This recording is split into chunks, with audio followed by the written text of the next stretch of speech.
ഒരു ദിവസം മണിക്കൂറുകളോളം സംസാരിച്ചിരുന്ന ആള് പിന്നെ അതൊരു 5 മിനിറ്റിലേക്കും 10 മിനിറ്റിലേക്കും ഒതുങ്ങുന്ന സമയത്ത് അതർ സൈഡിലുള്ള ആൾക്ക് നല്ല രീതിയിലുള്ള ഒരു പ്രഷർ വരുന്നുണ്ട്. ഈ അതർ സൈഡിൽ നിൽക്കുന്ന ആളുടെ ഫീലിംഗ് ശരിക്കും മറ്റേ ആൾക്ക് മനസ്സിലാവുന്നില്ല.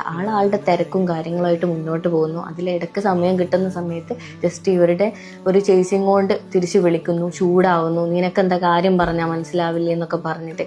ശരിക്കും ഇവിടെ ഇതിൻ്റെ ഒന്നും ആവശ്യമല്ല. ശരിക്കും രണ്ടുപേരും പരസ്പരം മനസ്സിലാക്കി കഴിഞ്ഞാൽ ഈ പ്രശ്നങ്ങളൊന്നും വരില്ല. എങ്ങനെയെന്ന് വെച്ചാൽ ഈ കമ്മ്യൂണിക്കേഷൻ ഗ്യാപ്പ് വരാനുള്ള ഒരു റീസൺ എന്ന് പറഞ്ഞാൽ സ്റ്റാർട്ടിങ്ങിൽ ഒരുപാട് സമയം സ്പെൻഡ് ചെയ്തെന്ന് പറഞ്ഞല്ലോ, അത് എന്തുകൊണ്ടാണെന്നുള്ളത് മനസ്സിലാക്കുക. നമ്മളെക്കുറിച്ച് അറിയാനും അതിൻ്റെ ഒരു കൗതുകത്തിൻ്റെ പുറത്ത് ഒരുപാട് കാര്യങ്ങൾ ഷെയർ ചെയ്യാനും ഇത് എൻ്റെതായി എന്നുള്ള തോന്നൽ വന്നതുകൊണ്ടാണ് ഇത് എന്ത് ചെയ്യുന്നത്, കുറച്ച് സമയം കുറഞ്ഞു വരുന്നത്. അപ്പം നമ്മൾ മനസ്സിലാക്കേണ്ട ഒരു കാര്യം, ഇത് സ്നേഹം കുറഞ്ഞിട്ടോ അതുകൊണ്ടൊന്നുമല്ല. അന്ന് തിരക്കിൻ്റെ ഇടയിലും ആൾ എന്നെ വിളിക്കാറുണ്ടായിരുന്നു. ബട്ട് ഇപ്പൊ തിരക്ക് ഉണ്ട്. അപ്പോൾ ഇതിന് പ്രയോറിറ്റി കൊടുത്തിട്ട് വിളിക്കാന്നുള്ള മൈൻഡിൽ നിൽക്കുകയാണ്. എങ്ങനെ പോയാലും എന്നെ വിട്ടിട്ട് പോവില്ല എന്നുള്ളൊരു തോന്നലും കൂടെ ആളുടെ ഉള്ളിലുള്ളത് കൊണ്ടാണ്. കൂടുതൽ വീഡിയോസിനായി പേജ് ഫോളോ